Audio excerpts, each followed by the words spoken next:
Hello and welcome to Talk Radio's Clashes of the Week. I'm Phil Dave. Coming up. No, it's racist because the fact they went into the intimacy of the search. That was an intimate But why is search. that racist? That could happen with anyone. Every single day as we speak right now, there's somebody's been nicked on the streets of this country and would say the same thing. You tell me when a white young lady's been subject to a search like that. Now, for goodness sake, police searching a teenage suspect for cannabis is now classed as racist. The world's officially gone bonkers. Also, the way that the propaganda was shoved down people's throats through COVID-19 has made people wake up to the propaganda of all of Yeah, but I'm talking about people who are saying that there isn't a war going on in Ukraine. No, but this is the point I'm going to get to. There are people saying that. These people have been fried by their belief that everything is propaganda. is he serious? He's saying that despite the horrific footage that we have witnessed on our screens, there are genuinely people who believe that there isn't a war going on right now in Ukraine. Really? Plus, I don't approve of any of that. I wouldn't allow donations above £5,000 from any individual or any organisation. I've been writing about that for years as well, because I don't want. However, but the key difference is I would campaign to change the law, to change policy. I don't think that citizens should just go, I'm just going to go and take someone's home. all that and more on Clashes of the Week. But first, let's relive a lively old moment from Ian Collins' show this week.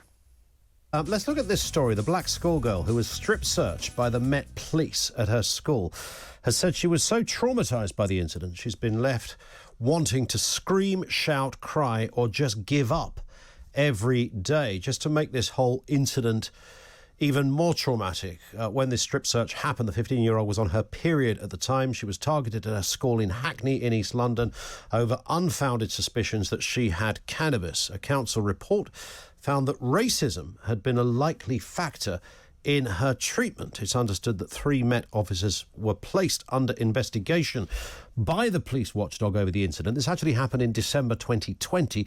They remain on full duties and the Met has apologised for the girl's treatment. But was racism a likely factor in all of this? Leroy Logan is a former superintendent in the Met Police. Leroy, always good to have you on. Afternoon to you. I think we can all probably agree on some fairly salient points on this. This was probably very much against the rule book. It was unconventional. It was distressing. It was outrageous.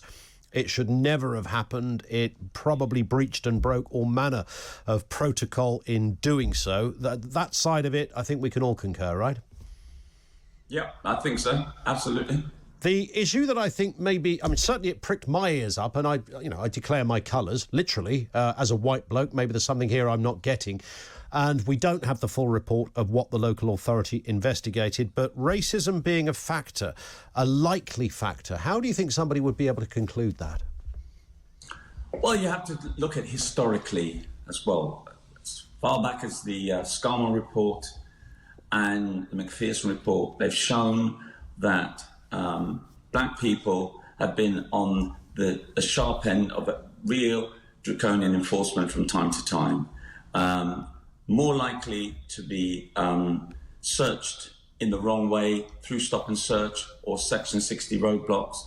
Also, how the excessive use of handcuffs and tasers. So this is nothing new. And I've been running a charity called Void Youth for the last 20 years to assist young people to know their rights and responsibilities and to work with the police, etc. But why is it racism, Leroy? That's the thing. I mean, it's a clunking, fundamental, horrific error. But why is it racism?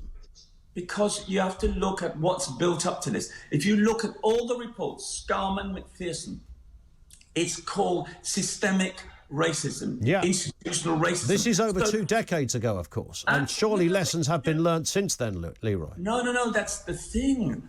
Unfortunately, one of the things that the Met talks about is a learning organisation, but it's far from it. It's making the same mistakes over and over again, and that's perpetuated by the culture, which is getting more hostile, more toxic, not only for people outside on the receiving end of this police powers, but also internally.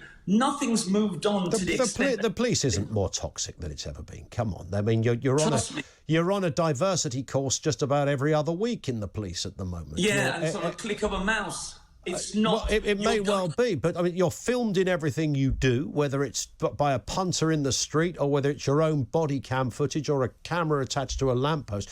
I've said this to you before, you'd have to be an absolute nut job to be a racist in the police force these days.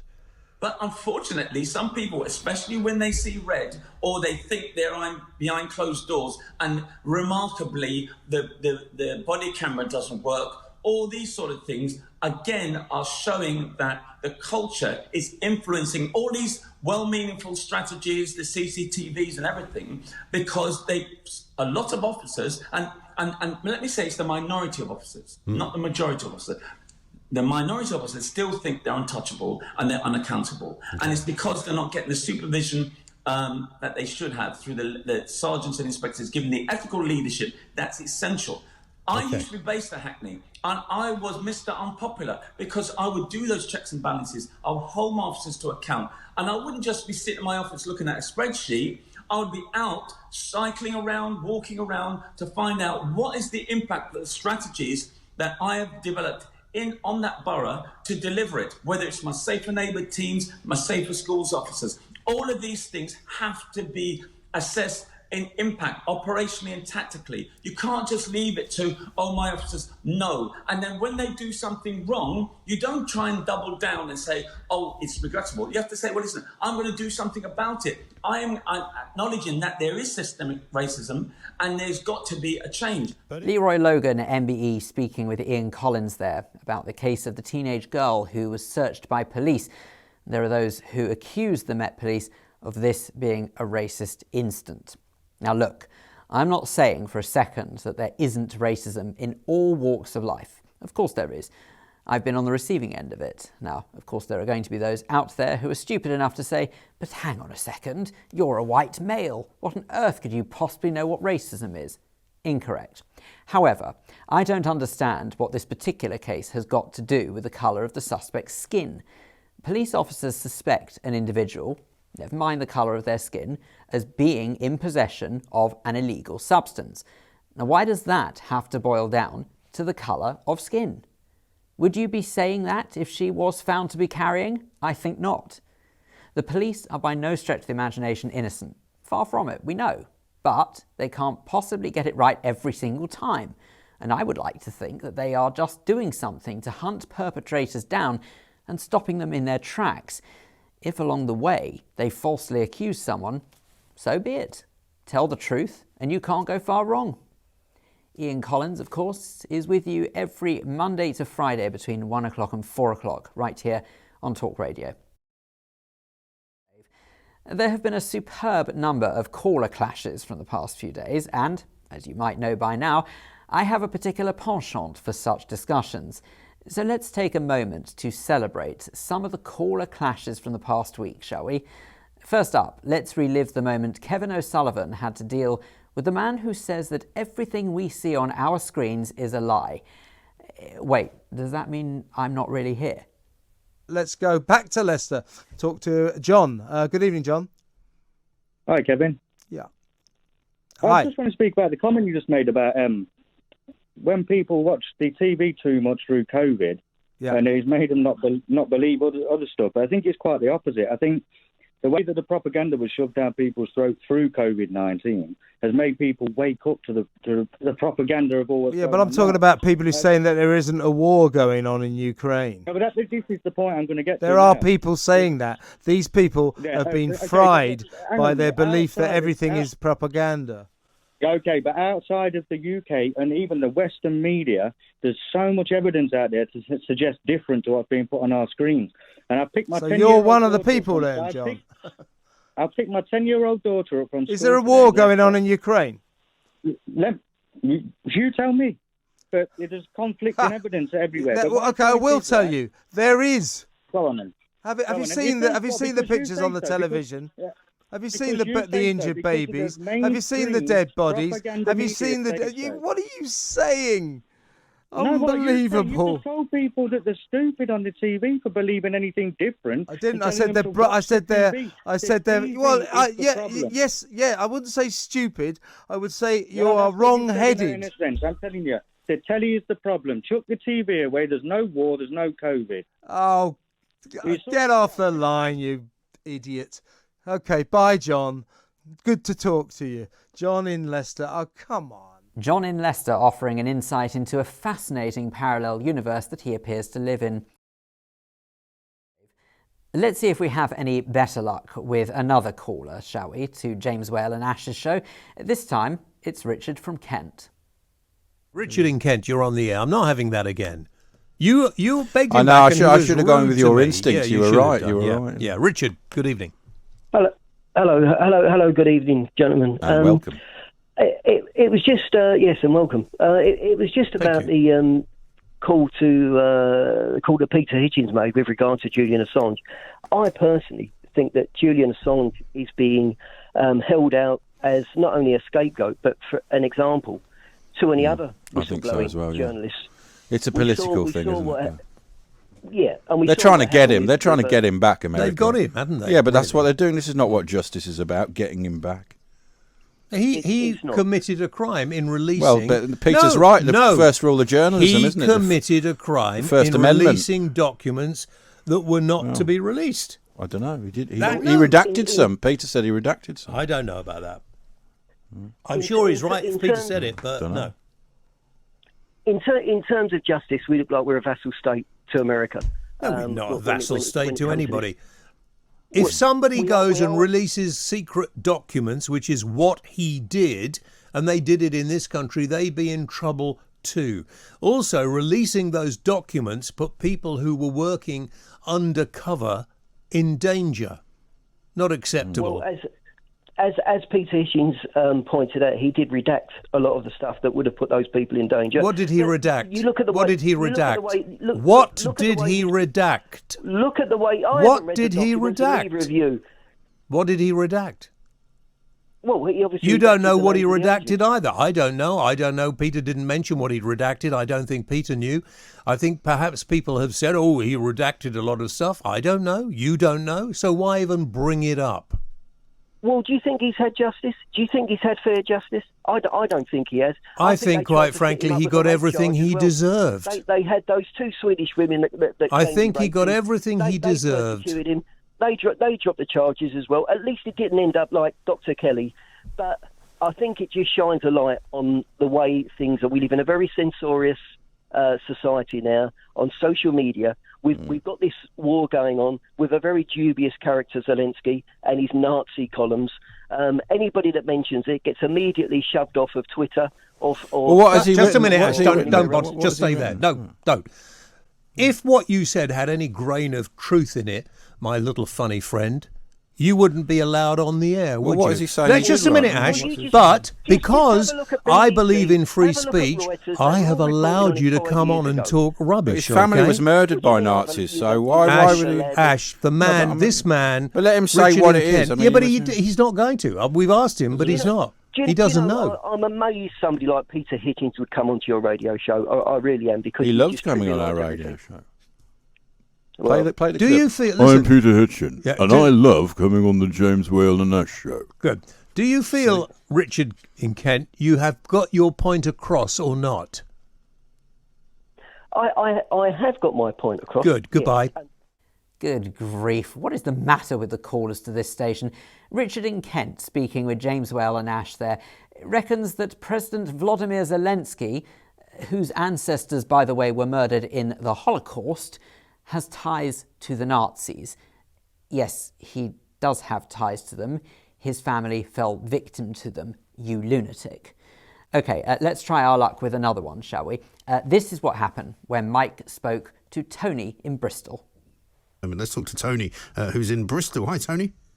OK, so we're not getting any of this nice Nord Stream 2 cheap Russian gas then, and my bill's just going up. I want to know... I didn't know there was any cheap gas anywhere. Is it cheap? Yes, it is. It's much cheaper than the gas that they're shipping over from... A lot of it's actually coming from the US, but obviously North Sea too. And I want to see some regulation of these prices. Otherwise, we're all going into the Great Reset, Mike. Well, absolutely right. To say we will own nothing but supposedly be happy. Well, I mean, you may say that. I, as you know, don't go along with that nonsense. But the point about the expensive gas is that the point of not regulating it has got us where we are. So what you're calling for is nationalisation, effectively. Well, no, I think we need a regulator for gas, just like... Well, we have got a regulator for gas. Else. We've got a regulator. Well, what about fuel prices? This is not very good. The regulators are useless. Aren't they? Yeah, sack them. Well, there's no point having a bleeding regulator if they don't... You keep telling us they got a fuel cap and it keeps going up. How does that work? Well, it doesn't, does it? And so let's sack the boss of whoever's trying to regulate the gas. Well, the bloke who's in charge of Ofgem, right, used to be in charge of the UK government's Department of Climate Change. So that tells you all you need to know.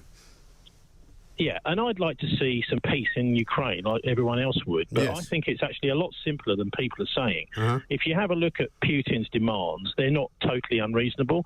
He's saying that there should be an independent Ukraine that's not in NATO. Right. Give us that guarantee, we'll stop shooting. The other thing Well, is... you don't normally talk to people who threaten to shoot you if you don't give them a guarantee, do you? talk. Even during the IRA, Mike, you know this, that during the Troubles, they were talking. They weren't always talking. Sometimes we were killing them. No, sometimes we were killing them. Well, at the same time... You've obviously got to forgotten about talk. death. You've forgotten about death on the rock, haven't you? Well, there was talking... There weren't much talking going on down there. There were talking going on all the way through whilst the fighting's going on in Northern Ireland. Well, there's talking going on right now in Ukraine, but it's not getting anywhere. Well, it would be nice if it did, wouldn't it? If someone would actually listen to what the demands are. But why should Ukraine give up any part of their sovereign territory, which is what he's also they have asking not for? sovereign. They gave up their sovereignty in the coup in 2014. Who did? Didn't they? Yes, they did. Who? There was a coup in Ukraine, and I don't think it's been really a sovereign country ever since then. It's been remote controlled by people like Victoria Nuland, the National Endowment for Democracy. What have you been reading? You think that Ukraine is a totally independent country? It's not. It's gone over to the West. I see. And when did you become an expert in Ukraine, Tony? I'm not an expert. Thank you very much indeed. Cheerio. Mike Graham speaking to Tony in Bristol there. Sorry, Putin's demands aren't that unreasonable. Don't join NATO and we'll stop shooting. Right, how would that work in an everyday environment, shall we? Give the remote and I'll stop punching you. What a ridiculous thing to say, Tony. Now, 2 protests made the news this week, whether it was the Russian news presenter who held up a banner behind a live broadcast saying that all the propaganda they were being fed was nonsense.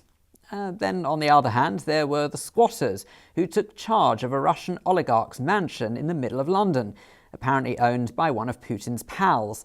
Well, Julia Hartley-Brewer discussed this with Simon Blunt, a member of the editorial team at Freedom, Britain's oldest anarchist press.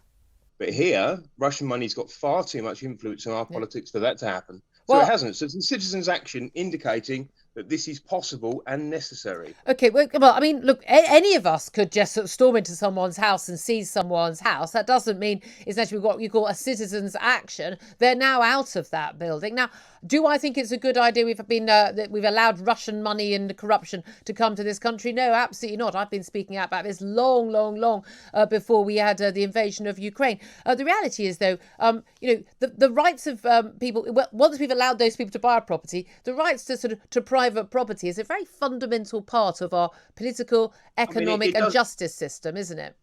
It doesn't surprise me in the slightest, that you having listened to your output, that you've decided here to side with the oligarchs. No, I haven't sided with the oligarchs, Simon. The world is a bit more complicated than that, Simon. Their right to use the London property market and inflate its values beyond anybody else's capability to buy a house, their right to do that should trump the right of ordinary citizens to get in there and say, look, this is unjust. This money comes from corruption. It comes from violence, and that we should take it back. And we should put it to I completely understand the state taking it back. I don't think they should have been allowed to buy these properties in the first place. My regular listeners can point at that. I've been tweeting about this stuff and speaking about this stuff on this show on a regular basis long before now, and wanting that sort of corrupt money out of our country. How? Well, it hasn't happened because that Russian money is inside our political and our institutions, and that's a big issue. Surely, then it's right for citizens to take action to highlight that. And this is the issue. This is the issue. There's a big difference between the state taking action through a legal process and changing policy, which I'm glad they are finally waking up to, not quickly enough. But there's a big difference between that and just any random other just going, oh, I think we'll just go and seize that property. What if those same anarchists decide that tomorrow they want to take my home or another listener's home? Simon Blunt speaking to Julia Hartley-Brewer there. Now, I have to tell you that I have been wholly against foreign investment in the capital for a very long time. However, if someone owns a property, whoever that person is, it is their property. And to somehow use the Russian invasion of Ukraine as an excuse to trespass on that property is absolutely not okay. I've always been brought up to believe that two wrongs don't make a right. So when you use the argument that to demonstrate how wrong it is that someone has been allowed to legally, whether you like it or not, legally buy a property on these shores, to then illegally occupy their home in a bid to prove that it's wrong in the first place, well, frankly, doesn't really wash very well with me. What next? I personally think it's wrong that Gemma Collins is allowed to appear on television, but I'm hardly going to go and don a dress and barge my way onto the Only Way is Essex set saying, "Hi babes," am I? J.K. Rowling is back in the news this week for upsetting the woke brigade. Oh, let's have those violins standing by, shall we? James Whale and Ash brought this up by speaking with journalist Sam Dowler. I'll let Sam explain what she's supposed to have done wrong this time. In my mind, it's called stating the obvious. And as far as I know, that's not a crime. This is an argument that has jack all to do with her, and she is just coming in again, like into a realm that I don't know whether she's misinformed or what. Well, explain to us, Sam, what she's misinformed about, because I agree with everything she said. Okay, for starters, what Keir Starmer was saying was that... Can we not mention his name on this show again, by the way, because I prefer us to use other words than that. He was saying how, obviously, the trans debate must be treated with a lot more respect and kindness. Well, it would if the people who were causing it weren't so bloody rude the whole time. Well, this is my point. And so what she has immediately come in and said that because of what he has said about trans women being women and using, he is a lawyer, let's not forget, using the Gender Equality Act from 2004 and again in 2010. Like, he knows what he's talking about. No, he is not. He doesn't. She is not a lawyer. Well, she is not a lawyer. She doesn't know what she's talking about. Just because you're a lawyer, Sam, doesn't mean you know what you're talking about. He knows the law, and she's come in, and she has said that now the Labour Party can't be relied on to defend women's rights. Journalist Sam Dowler speaking to James Whale and Ash there about how upset people are getting at J.K. Rowling telling the truth. Sorry, but by Sam's logic there, Sir Keir Starmer is a lawyer and therefore he knows what it means to be a woman. Well, that's the logic I'm picking up on anyway. Now, let me be clear. I do not have any ill feeling towards anyone who has transitioned. Quite the contrary. I believe if someone is that upset by the body they have been born into, they then put themselves through the emotional and physical trauma that is required to transition, then I say good luck to them. In fact, I'd go so far as to say that they are unsung heroes of society, that they have got such strength behind them. However, when you have individuals who decide that they are going to determine their gender because they are gender fluid, no, you're not. I'm sorry, you can say what you like, but you can't argue with biology. It's been that way for tens of thousands of years. Have you ever heard such bunkum in your life? Some days I feel like a man. Some days I feel like a woman. Sometimes I feel like pizza. It doesn't give me the right to identify as a takeaway. J.K. Rowling is an intelligent and well-read individual and deserves respect. And if you can't respect her views, then at the very least, you should respect the fact that everyone is allowed an opinion. You can't state something as fact if it's not fact. But personally, I respect the right to hold whatever view you have on whatever subject you feel strongly about. And I would request that you do the same. James Whale and Ash can be heard Monday to Thursday between 10 p.m. and 1 a.m. right here on Talk Radio. Now, ultimately, we are a family here at the home of Common Sense. Yes, that's right. Deep down, there's a lot of love, but the truth is we're stuck with each other, and there are some squabbles along the way. Personally, I wouldn't have a programme if we didn't have any squabbles, so fortunately, Nick Dubois and James Whale came to blows the other evening as they were getting ready to cross paths. Earlier in the evening, Nick had had a conversation with a guest about face masks. Oh, please, I really thought that was over with. Well, OK, so they had that conversation. But James Whale overheard it, and, well, this happened. Coming up at the top of the hour, of course, it's the Ash show with James Whale assisting him. And he's here, his assistant, Ash's assistant. Yeah, well, Ash why are you clutching two of those? Well, because you and that prat you had on before talking about not wearing masks annoyed me intently. And you're sitting where he was. I have changed the muff, OK? And before I come over Change there, the what? The muff. Okay. Do you know what a muff is? I do now. Yeah. This here is a muff. You've changed my view of what that was. Good. Well, that's lucky.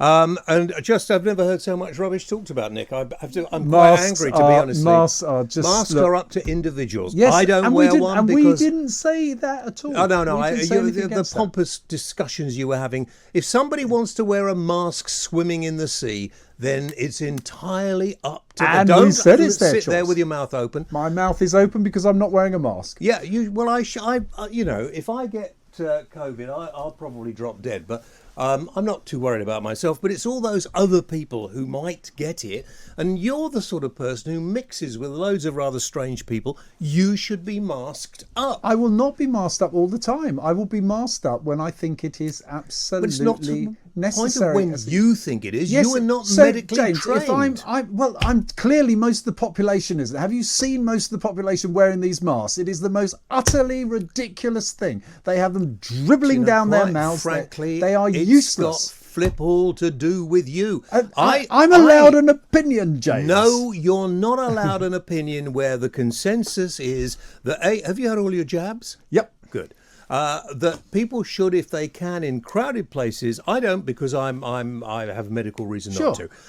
But people should wear the mask, not for themselves. It's not a consensus. Even the government don't say you have to wear them. It's your choice. Listen, the government is made up of people like you, Nick. No, it's not. It's got all those politicians. Scientists you love. You know? And the scientists don't know what they're talking about. Science changes every single day. Well, have you finished with You've been praising the scientists. No, I've had enough now. That's it. That's right. The end of it. Ladies and gentlemen, I hope you've enjoyed the evening because I'm not sure James is going to be back, but I'm pretty certain Ash will be here. Can I just say, though, if you're watching on TV, that shirt is brilliant that he's actually wearing. And if you're not watching, you jolly well should be. It's been an honour. It's been a privilege. It's been great fun. We'll do it all again on Saturday night.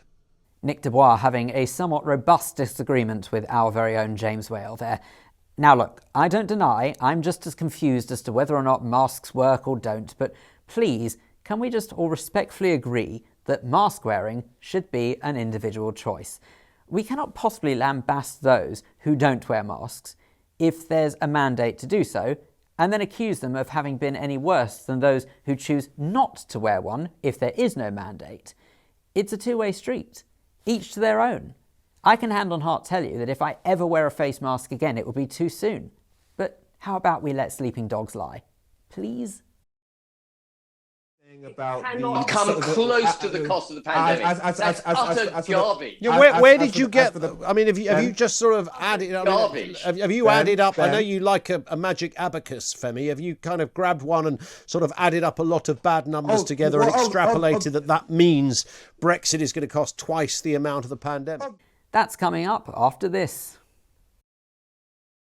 Now, Boris Johnson's planned festival to celebrate Brexit is being called a waste of money, according to a committee of MPs. The event is set to cost around £120 million, but whether you voted for it or not, shouldn't we maybe just be marking a significant milestone in our country's history? Ian Collins raised that very point by speaking with former Brexit Party MEP Ben Habib and political activist Femi Olawale. He says that £120 million is too much to spend on Brexit when the OBR has shown that the cost of Brexit, the Office of Budgetary Responsibility, basically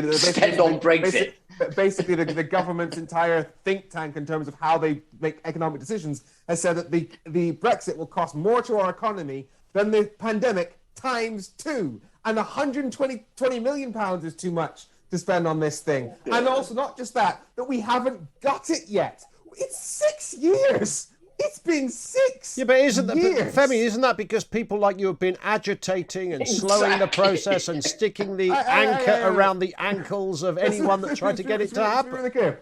We've been out of the EU for 2 of those years. 4 of those years, people like Ben and the Tories were still trying to argue against each other as to which kind of Brexit they wanted. As you just said, we've moved to some nebulous. We haven't got it yet. We're still negotiating. You still couldn't decide what sort of Brexit you wanted. You actually opposed the Brexit we ended up with. So did the DUP, and now the Conservatives don't like their Brexit. So not only have we not got this thing you supposedly claim is out there and it's amazing Brexit, but you're also saying that it's not worth 120 million when it's costing us nobody's got the Brexit they wanted, Ben. I mean, you were, a prominent figure in this campaign, along with the leader of your party at the time, the face of this entire campaign. It still hasn't happened. Was it a bad idea? No, Brexit was not a bad idea. Brexit is a brilliant idea. Brexit is a very simple thing, and that Femi should be confused about why I hold the view I do astounds me.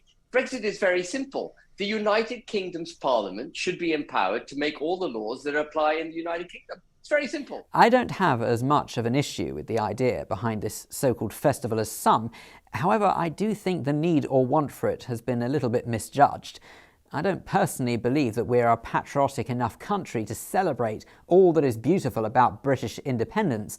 Now, make no mistake, I would still vote leave if the vote was to happen again, but I think we have a long way to go to repair the damage that the decades of systematic erasing of British identity and sovereignty has ultimately caused us.